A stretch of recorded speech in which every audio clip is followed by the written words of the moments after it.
All right, Astarion's Book of Hungers, Epic Boons. This is gonna be the last video I do on the mechanics of this book, this mini book. So, got it all done in one day, which is good because I have to DM in like an hour and a half. Okay, all right. Sweet art. This is Cazador from Baldur's Gate 3. Yep, cool stuff. Uh, Boon of Blazing Dawn. Okay, heads up, guys. They did way better on these epic boons than they did on the general feats. These are better than a lot of the feats, sorry, epic boons from Heroes of Faerun. So, okay, they redeemed themselves. Nice. Boon of Blazing Dawn. Increase one ability score by 1 to a maximum of 30. Beloved of the Sun. You have immunity to radiant damage. Interesting. There's not a lot of ways to get immunity to any damage type. Radiant isn't super common, but the higher you go in the tiers, the more common it becomes. So, and you're level 19 to get this. Not bad, not bad. Blazing Strike. When you hit a creature with a weapon attack, the damage can be radiant or the weapon's normal damage type. So this is like the Warlock Pact of the Blade ability, where you can change the damage type. Just every time you hit, you can just change the damage type. Um, kind of nice. I don't know if that if that were the only thing, that would definitely not be worth an epic boon because most of the time, bludgeoning, piercing, slashing is better.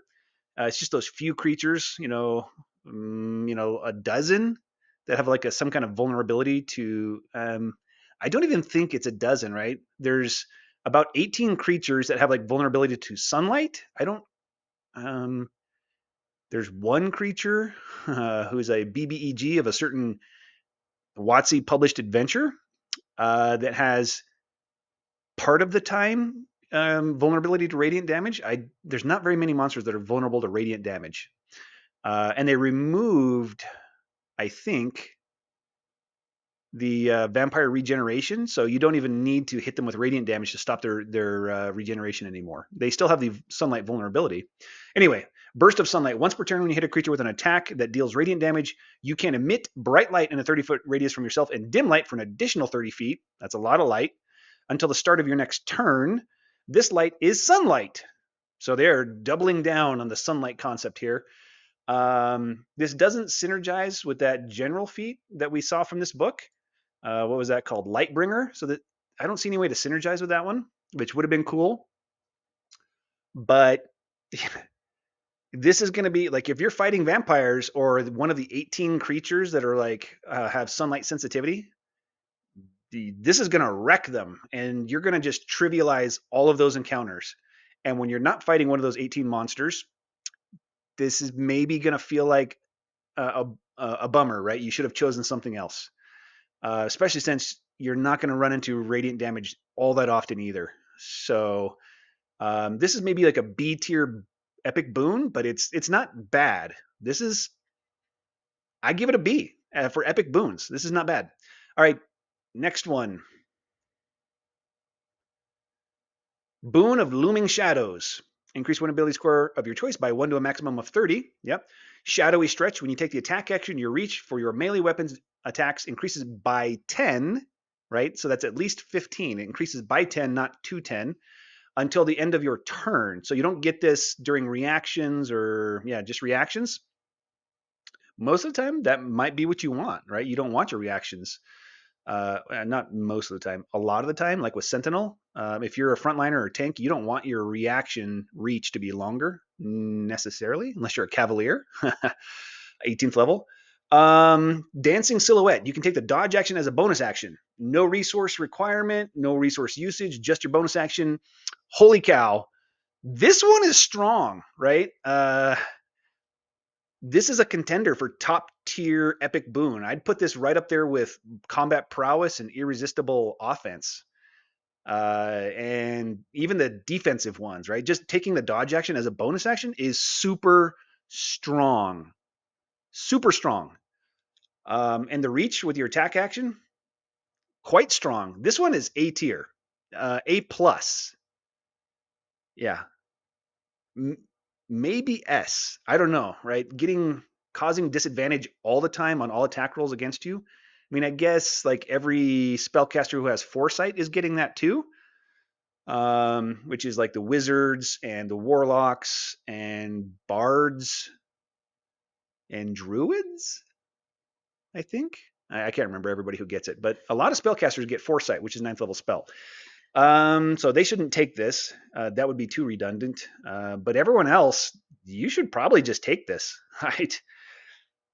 Just, yeah. Unless you're, I don't know. This is a really good pick for most builds.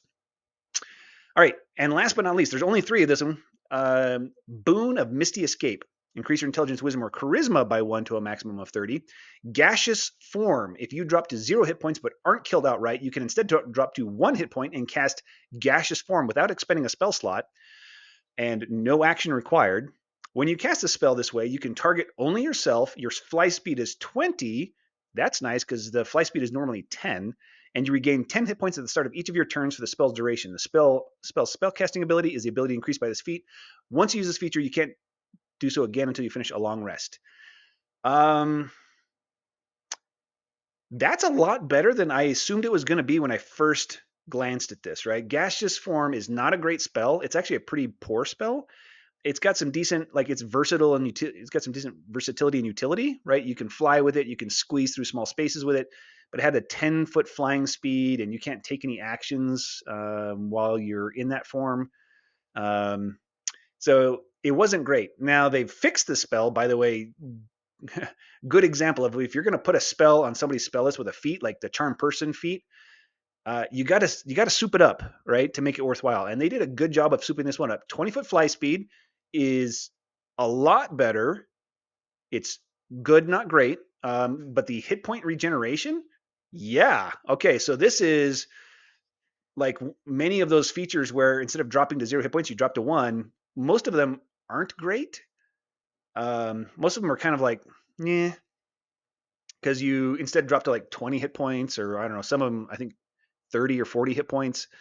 Like that's not a lot at 19th level, right? The monsters are hitting you for 60 damage in a round. All right. That 20, 40 hit points is not going to go far. But you could use this and start regenerating 10 hit points at the start of each of your turns, which will definitely save you. You can fly out of range. You have a resistance to all damage types, I think, or most damage types. You're going to like ditch your allies though? But if all of you have this, the party's basically unkillable. You guys just like float up into the air for as long as you want until you're back to full hit points, because gaseous form can last an hour. Even if it's 10 minutes, that's more than enough to take anybody back to maximum hit points. Like your barbarian with 400 hit points, yeah, it's 4 minutes. Yeah, 4 minutes, you're back to full hit points as a barbarian. So this one's solid. I think they did a good job with all 3 of these. Clearly, um, uh, the Looming Shadows is the winner, but all 3 of these are solid. All right, I like them. Good job on these ones, Watsy, and thanks for watching. Catch you next time.